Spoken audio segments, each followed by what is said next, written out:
نحمده ونصلي ونسلم على رسوله الكريم أما بعد فأعوذ بالله من الشيطان الرجيم بسم الله الرحمن الرحيم وما أرسلناك إلا رحمة للعالمين صدق الله العظيم قال رسول الله صلى الله عليه وسلم ارحموا من في الأرض يرحمكم من في السماء أو كما قال عليه الصلاة والسلام۔ حضرت عبداللہ بن عمر رضی اللہ تعالیٰ عنہ سے روایت ہے کہ رسول اللہ صلی اللہ علیہ وسلم نے ارشاد فرمایا کہ ان پر رحم کرو جو زمین پر ہیں، تم پر وہ رحم کرے گا جو آسمان میں ہے۔ اللہ ارحم الراحمین نے اپنے محبوب صلی اللہ علیہ وسلم کو تمام جہانوں کے لیے رحمت بنا کر بھیجا۔ رحمت للعالمین صلی اللہ علیہ وسلم کو ذات رحیمی نے رحمت بنا کر بھیجنے کے ساتھ ساتھ پیغمبر رحمت بھی بنا کر بھیجا۔ رسالت کے تقاضوں میں شان رحیمی کو عام کرنا بھی شامل تھا۔ رسول اللہ صلی اللہ علیہ وسلم تمام جہانوں اور تمام مخلوق کے لیے کیسے رحمت بنے، سیرت طیبہ کا ایک ایک پہلو روشن ہے۔ آپ صلی اللہ علیہ وسلم کی رحمت سے انسانیت کے ہر فرد نے فیض پایا۔ وہ آپ صلی اللہ علیہ وسلم کا دوست تھا یا دشمن، کافر تھا یا مسلمان، بچہ تھا یا بوڑھا، آقا تھا یا غلام، مرد ہو یا عورت، آپ صلی اللہ علیہ وسلم مکمل رحمت للعالمین تھے۔ چاہے عالم انسان کا مطالعہ کیجئے یا عالم حیوانات کا، عالم نباتات ہو یا عالم جمادات، عالم ملائکہ ہو یا عالم جنات، ہر جہاں پر رحمت کے نقوش موجود ہیں۔ امت کے لیے رحمت کا نقش اس موقع پر بہت گہرا دکھائی دیتا جب کسی روز آندھی یا گٹھا آسمان پر چھا جاتی تو آپ صلی اللہ علیہ وسلم کے چہرہ انور پر غم و فکر کے آثار نمایاں ہو جاتے۔ آپ صلی اللہ علیہ وسلم بے چینی سے کبھی آگے بڑھتے کبھی پیچھے ہٹتے۔ آپ صلی اللہ علیہ وسلم کو یہ فکر ہونے لگتی کہ کہیں یہ عذاب کی آندھی یا عذاب والے بادل نہ ہوں جن سے پہلی قومیں تباہ ہو چکی تھیں۔ جب بارش ہوتی تو آپ صلی اللہ علیہ وسلم پر مسرت اور خوشی طاری ہو جاتی۔ جہاں کسی پر بے بسی اور بے کسی دیکھی وہاں پر ابر رحمت خوب برسا، خود تعاون فرمایا، دوسروں کو تعاون کا حکم دیا، بے حساب ثواب کی بشارتیں سنائیں۔ یتیم پر اتنی رحمت برسائی کہ آج امت اگر آپ صلی اللہ علیہ وسلم کے نقش قدم پر 2 قدم بھی چلے تو یتیم کے دل سے یتیمی کا احساس ہی ختم ہو جائے۔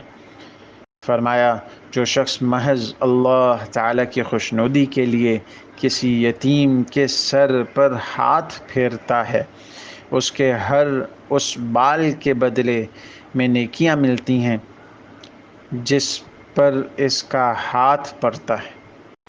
غریبوں سے محبت کا سبق حضرت عائشہ رضی اللہ تعالی عنہا کو دیتے ہوئے فرمایا، اے عائشہ غریبوں سے محبت رکھ اور ان کو اپنے قریب کر، اللہ تعالیٰ تجھے قیامت کے دن اپنے قریب کرے گا۔ بچوں پر رحمت اور شفقت کے نشانات چمکتے دھمکتے نظر آتے ہیں۔ کسی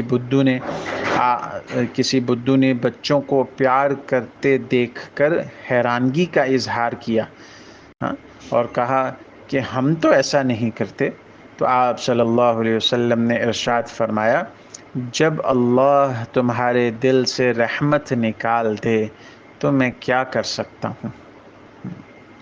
بخاری شریف کی روایت۔ تو بیچے اور خریدے جانے والے انسان جنہیں غلام کہا جاتا ہے، ان پر رحمت اور مہربانی کے اعلیٰ ترین نمونے سیرت طیبہ میں موجود ہیں۔ زبان سے بھی فرمایا، عملاً کر کے بھی دکھلایا کہ غلام تمہارے بھائی ہیں، جو تم خود کھاؤ وہ انہیں بھی کھلاؤ، جو تم پہنو انہیں بھی پہناؤ۔ آپ صلی اللہ علیہ وسلم کی ملکیت میں غلام آتے تو آزادی کا پروانہ لے کر جاتے۔ زید بن حارثہ غلام ہی تھے۔ آپ صلی اللہ علیہ وسلم نے انہیں آزاد فرما دیا۔ ان کے باپ انہیں لینے آئے تو انہوں نے واپسی سے انکار کر دیا اور رحمت للعالمین صلی اللہ علیہ وسلم کی خدمت میں رہنے کو ترجیح دی۔ ایک شخص نے پوچھ لیا، یا رسول اللہ صلی اللہ علیہ وسلم، میں غلام کا قصور کتنی مرتبہ معاف کروں؟ بار بار پوچھا، جواب میں خاموشی چھائی رہی۔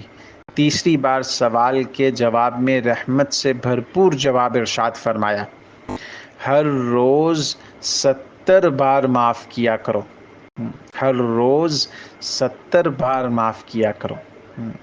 جب عورت کے مقدس مرتبے پر نظر ڈالیں تو اس ضعف کے ہر مرحلے میں رسول اللہ صلی اللہ علیہ وسلم کی رحمت جھلکتی نظر آتی ہے۔ جب یہ عورت دنیا میں بیٹی کی صورت میں قدم رکھتی تھی تو زندہ مٹی تلے دبا دیا جاتا، باپ کے لیے بدنما داغ معاشرے پر بوجھ سمجھا جاتا۔ رحمت للعالمین صلی اللہ علیہ وسلم نے ارشاد فرمایا، اللہ اکبر، رحمت للعالمین صلی اللہ علیہ وسلم یہ ارشاد باری تعالیٰ لے کر آئے، وَلَا تَقْتُلُوا أَوْلَادَكُمْ، اپنی اولاد کو قتل نہ کرو۔ قیامت کے روز پوچھا جائے گا اس زندہ درگور لڑکی سے کہ وَإِذَا الْمَوْءُودَةُ سُئِلَتْ بِأَيِّ ذَنبٍ قُتِلَتْ، کہ تجھے کس گناہ کی پاداش میں قتل کیا گیا۔ آج ہمارے معاشرے میں بھی لڑکی کی پیدائش پر اظہار افسوس کیا جاتا ہے، لیکن رحمت للعالمین صلی اللہ علیہ وسلم نے فرمایا کہ جو شخص 3 لڑکیوں کی پرورش کرے، انہیں ادب سکھائے، پھر ان کی شادی کرے، ان سے اچھا سلوک کرے تو اس کے لیے جنت کی بشارت ہے۔ جب یہ عورت بیوی کی روپ میں نظر آئے تو رحمت للعالمین صلی اللہ علیہ وسلم نے فرمایا کہ بیوی کے منہ میں ایک لقمہ بھی دو گے تو وہ بھی صدقہ اور ثواب کا باعث ہوگا۔ جب یہ عورت ماں کے مقدس رشتے کو پہنچی تو ارشاد فرمایا کہ ماں کے قدموں کے نیچے جنت ہے۔ گزشتہ امتیں جب کسی سے گناہ سرزد ہو جاتا تو اس گناہ کی توبہ بڑی سخت ہوتی تھی، جب تک وہ انسان اپنے آپ کو مار کر ختم نہ کر دیتا وہ گناہ اس کے کندھوں پر باقی رہتا۔ لیکن رسول اللہ صلی اللہ علیہ وسلم گناہ گاروں کے لیے بھی رحمت بن کر آئے اور توبہ کا اتنا آسان طریقہ بتایا کہ جب بھی اللہ تعالیٰ کی نافرمانی سرزد ہو جائے تو دونوں ہاتھ دعا کی صورت میں اٹھا کر دل سے معافی مانگ لی جائے، آنکھوں سے ندامت کے آنسو بہا دیے جائیں، یہ انسان ایسا ہو جاتا ہے جیسے اس نے گناہ کیا ہی نہیں۔ التائب من الذنب کمن لا ذنب لہ۔ آپ صلی اللہ علیہ وسلم کی رحمت کافروں تک کے حق میں جوش مارتی رہتی تھی، ان کی نجات کی فکر ہر وقت دامن گھیر رہتی۔ کفار کی حالت دیکھ کر کرتے تھے کہ لوگ شرک و کفر سے باز آ جائیں، نہ قیامت کے روز دوزخ کا ایندھن بنیں گے۔ قرآن مجید میں اللہ عز و جل نے اسی کیفیت کو بیان فرمایا، لعلک باخع نفسک الا یکونوا مؤمنین۔ پہلی امتوں پر نافرمانی کی وجہ سے عذاب نازل ہوتا تھا، لیکن رحمت للعالمین صلی اللہ علیہ وسلم کی برکت سے کفار دنیاوی عذاب سے محفوظ ہو گئے۔